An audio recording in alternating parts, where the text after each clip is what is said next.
Your Gmail email address is unprofessional. I recently saw a post that said something similar, and judging by the comments, people had some pretty strong opinions about it. Now, I'm going against the grain as a marketing company telling you the hidden problems behind that domain email address. First, at mass websites, we use forward-thinking strategies based on what makes sense for each individual business, because I look at things from the business owner's side, not just the marketing side. And I hear professionals say this all the time. You need an email address with your domain name. And I think we need to stop making small business owners feel like they're doing something wrong simply because they're using a free email account. They're not. Especially the business owner who's just getting started. Starting a business is expensive, and adding another monthly cost may not make sense. Not now, or maybe not ever. I'm not going to tell you you're doing it wrong. I'm going to ask you something different. Is it working for you? Are your customers reaching you? Are you responding to them? Are you getting the estimates, invoices, and information you need?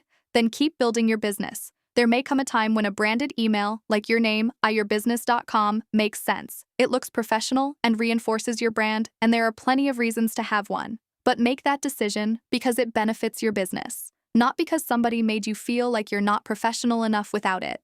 And here's the kicker. Before you rush out and get that domain email, there are a few things nobody ever tells you. Don't tell me you didn't see this part coming. Wink, wink. What do you do when something goes wrong or the server hosting your email goes down? What do you do when there's a problem with your DNS configuration, or you change website or hosting companies and something doesn't get transferred correctly? And if your website and email are bundled together with the same hosting company, what happens when that hosting account has a problem? Depending on how your email is set up, you may have just lost one of the most important ways your customers communicate with you, and you may not even know it's happening. Then there's something called deliverability. This is one a lot of business owners don't even know exists or understand. Someone sends you an email, you never receive it. Or you send an email to your customer, and they never receive yours. And it doesn't necessarily mean somebody forgot to check their spam folder.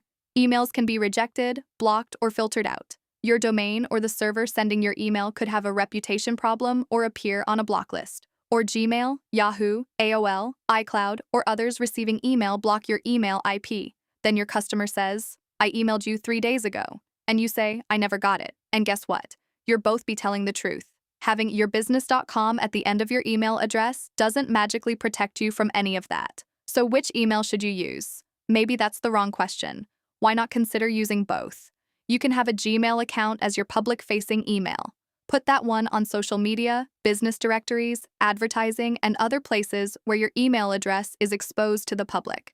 Then use your branded domain email for established customers, proposals, invoices, and direct business communication. Now, the email address you've published all over the internet can take most of the spam and solicitations. Your customer email isn't being plastered everywhere for every bot and scraper to collect. And more importantly, you've created a backup. If your domain email goes down or you're having a deliverability problem, you have another system in place. You haven't lost communication with your customers. That's not unprofessional. That's smart.